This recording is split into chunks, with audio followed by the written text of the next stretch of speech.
dosen ya, seperti itu. Jadi vernakular belum tentu tradisi itu benar, lalu kita tiru ya, harus kita perbaiki dulu tradisi. Ini, mari kita masuk riset. Bagaimana sikap kita terhadap seluruh fenomena di atas? Apa menjadi pengikut yang terhadap? Ya, itu jawaban Anda, silahkan aja, itu hak Anda. Apa buktinya? Kita lihat aja nanti di SA atau di SPH Anda. Kayak gini kan? Kalau iya, jangan malu-malu bilang iya. Cuma aja, nggak usah malu-malu. Apakah mencoba memahami apa yang ada? Ya, dengan apa? Menjadi peniru. Gitu. Lalu kemudian, apakah mencoba mencari acuan untuk bersikap terhadap apa yang ada? Ya, acuannya apa? Yang itu bagus, jadi saya harus bikin kayak gitu. Itu kan. Jadi kita lakukan kan? Rasanya mirip-mirip itu deh. Saya kayaknya. Kondisi saat ini yang serba mengecoh. Sulit mencari sesuatu yang dapat dijadikan acuan pada seluruh bidang kehidupan di Indonesia, terutama ya. Apakah acuan kita ambil dari fenomena yang ada? Apakah acuan kita ambil dari hakikat keilmuan? Apa landasan yang signifikan untuk melakukan kritik terhadap itu? Apakah popularitas, pragmatisitas, riset akademis? Yang mana? Kita kan belajar.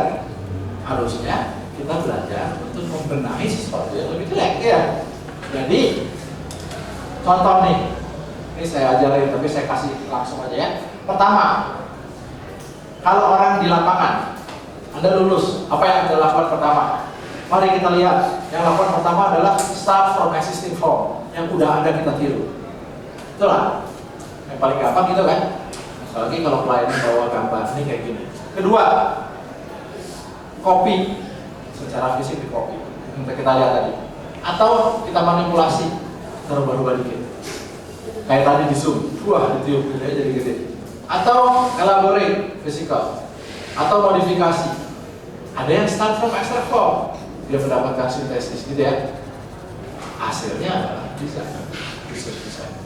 Sama, dia harus minta observation. Yang di sini juga sama, kalau akademik juga gitu.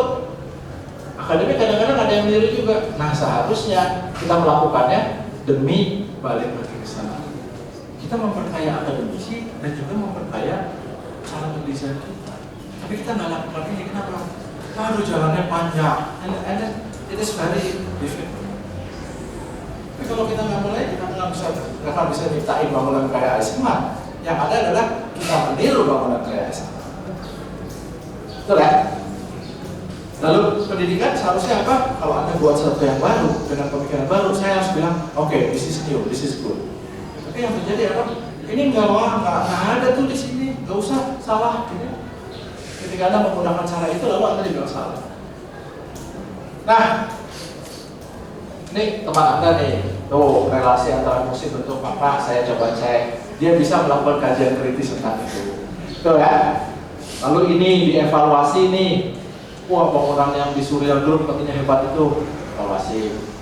Ini juga, wah ini dapat award sampai berulang-ulang masuk buku, ya. Lalu dievaluasi sama dia seperti apa? Iya, keilmuan. Nggak ada niat untuk menjelek-jelekan orangnya, aspeknya, tapi kita harus mengevaluasinya secara keilmuan yang benar. Orangnya teman saya, tapi kalau salah ya kita sebutin salah, kan? Bener bagus, lalu menyesatkan yang lain dong ya? Benar nggak? Kalau saya bikin bangunan, saya rela untuk diginiin. Kenapa? Saya belajar jadinya. Anda juga harus rela. Ini ya, dicek tuh. Waduh kacau ternyata ya. Saya S2. Nah, vernacular. History will solve the problem before and with the last technology. Betul kan? Nih contohnya nih. Bagaimana angin yang kencang itu lalu masuk di dalam dikasih dingin di dalamnya. AC itu startnya dari sana. Itu. Kita lihat juga ini penelitian nih. Kawan saya dari Inggris, kebetulan aktif dia cerita kalau kita costnya segini, ini lihat bayangannya. Kalau ini bangunan yang menggunakan teknologi, ongkosnya segini, kebayang nggak? Turbine dan lain-lain, ongkosnya segini, costnya segini, hasilnya cuma sedikit sekali. Ini kalau yang Indonesia dengan effort sedikit sekali, ya effort sedikit sekali, hasilnya lebih tinggi. Jadi teknologi itu costnya tinggi kan? Kalau Anda mau green, kebalik tuh, sangat kebalik. Bayangin, dengan kalau ongkos segini baru kita dapat green. Kalau ini sedikit aja dengan environmental benefits. Green itu kayak gitu. Nanti kita ngebahas tentang yang namanya green sebenarnya kayak apa. Bukan green yang tiru-tiruan. Passive design has the highest value and the lowest cost. Bayangin, tangga. Nah, sikap kritis macam apa sih? Mesti kita kedepankan. Mesti kritisisme is the new normality. Jadi normality itu bukan lagi uncertainty, bukan lagi hyper-real, tapi kritisisme. Kita kedepanin itu. Mengambil jarak, dialog, pemaknaan ulang. Itu ya. Contoh, manusia pembelajar, so body user ratio gitu ya. Stimulus respons, stimulusnya berhenti dulu, freedom to choose dulu, ya, baru Anda respons. Kalau Anda langsung merespon, salah Anda, pikir dulu, ya. Jadi caranya memikir. Ada ruang antara, itulah yang namanya kekuatan dialog. Kalau kita nggak punya ruang antara, kita langsung aksi reaksi, aksi niru, selesai kan? Saya pikirin dulu, kalau mau niru seperti apa. Ini saya lewat saja ya. Ini kan kita selalu gini kan, tidak bisa harus kalau saja otomatis tidak tahu ya. Sebenarnya proaktif adalah bisa dari alternatif lain. Harus enggak, ini cocok atau nggak cocok. Kalau saja saya akan buat, otomatis sadar penuh, jangan otomatis niru. Tidak tahu, kita lebih terpelajar tentang itu. Dialog gitu ya. Ini saya lewat saja ya. Nah, you need to slow your pace, pelan-pelan, kasih ruang antara, setback and meditating in order to get some insight, reflective insight. Kita harus melakukan ini. Budaya kita harus kita berhenti dulu, kita freeze, itu kita diemin, lalu kita lihat. Itu yang namanya refinement, bolak-balik perbaikannya. Kalau Anda tidak, Anda terbawa arus, terus Anda lupa, udah perbaikan belum ya? Itu kan? Ini yang harus kita lakukan. Bagusnya apa? Bagusnya apa? Lalu kita lihat. Kita niru itu, nggak usah lah niru itu. Itu juga niru sama. Tapi apa sih yang bagusnya yang bisa kita ambil dari sana? Bukan bentuknya kan, tapi local knowledge apa yang bisa kita ambil? Itu yang harus kita cari sama-sama ya. Kalau ini kan cuma niru yang sebelumnya. Gedung sate bagusnya apa? Ini bagusnya apa? Ini ada satu cerita tentang bagus sekali. Ini bangunannya modern, high tech bahkan ya. Ini juga sama high tech. Kan beda sekali. Nah, selalu berubah, selalu tetap cek. Yang selalu berubah itu kondisi alam, pemikiran manusia, buatan manusia. Yang selalu tetap adalah alam dan manusia. So, we have to base on human and nature. Gak bisa berubah kan? Selalu itu kan? Yang lain bisa berubah ini. Research for basic. Tangga contohnya. Ini sederhana nih. Kalau Anda bikin tangga, boleh nggak dirubah tanjakan sama injakannya? Jangan dong, itu kan human, kita yang injak. Karena kreatif dibikin gini, susah nggak naiknya? Susah lah ya, tuh dibikin gini. Kreatif, tapi itu kreatif yang menyesatkan, ada orang jatuh, kan nggak boleh dong. Ya kreatif juga ada batasnya. Atau gini, itu susah. Ya, kalau kamu naik pakai rok ini kan dari bawah suka orang lihat ya kan? Jadi banyak hal yang tiba-tiba jadi gini gitu. Kalau coba kanan nginjaknya gini. Tapi kalau ada orang yang nginjaknya kiri semua kan kasihan ya. Nggak ada.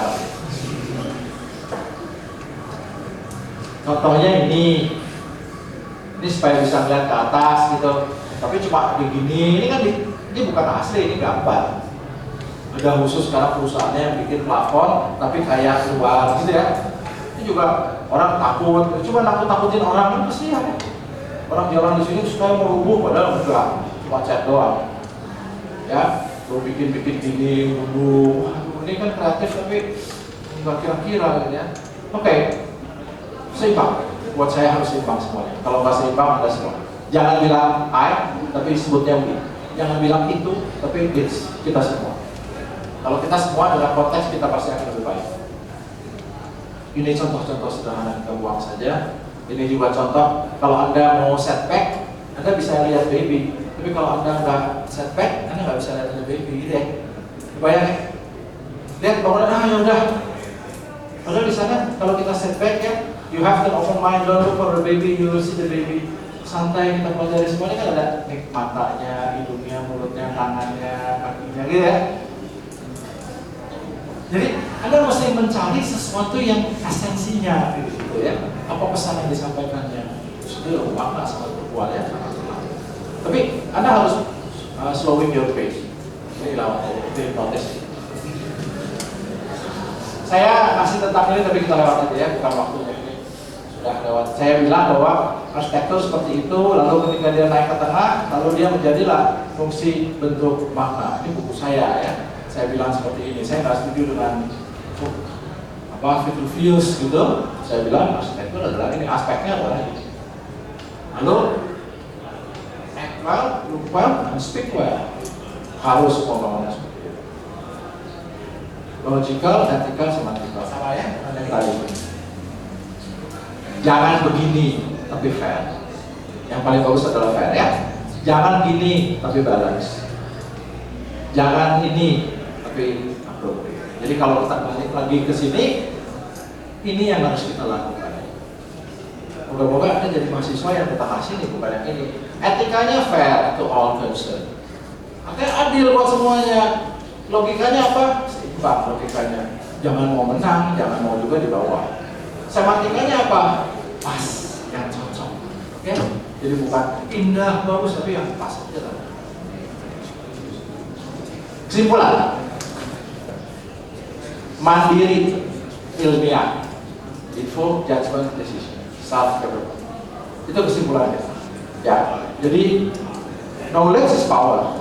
Ya betul ya, pengetahuan itu sudah menjadi sangat kuat. But character and ultimate achievement are more. Lihat ingat tadinya diagram ini yang harus kita kembangin. Dua hal. Lalu kalau sampai sana, itu loh ya, karakter sama ultimate achievement kita harus kembangin itu. Bisakah kita membuat wajah kita jadi jelas, punya karakter jelas? Bisa. Syaratnya mengancam dengan berdasar pada research. Jangan itu berdasar pada apa yang penting di sana. Ini yang saya mau tekankan pada Anda, kata-kata ini satu saja. Kalau saya kasih keluar di awal, Anda bilang, iya gue tahu, gitu ya. Tapi kalau kita strukturkan dengan fenomena yang ada, lalu pengaruhnya pada arsitektur, baru kita bilang, iya benar kayak gini, gitu ya.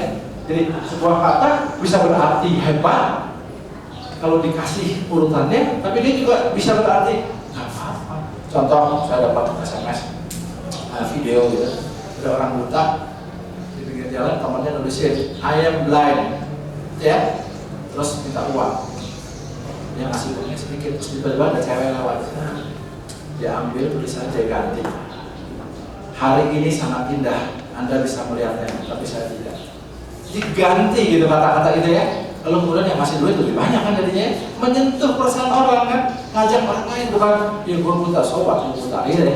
Tapi Anda ngajak orang lain, yang saya lakukan adalah saya mencoba mengajak Anda. Kalau saya ngasih ini di awal, Anda nggak ngajak kan.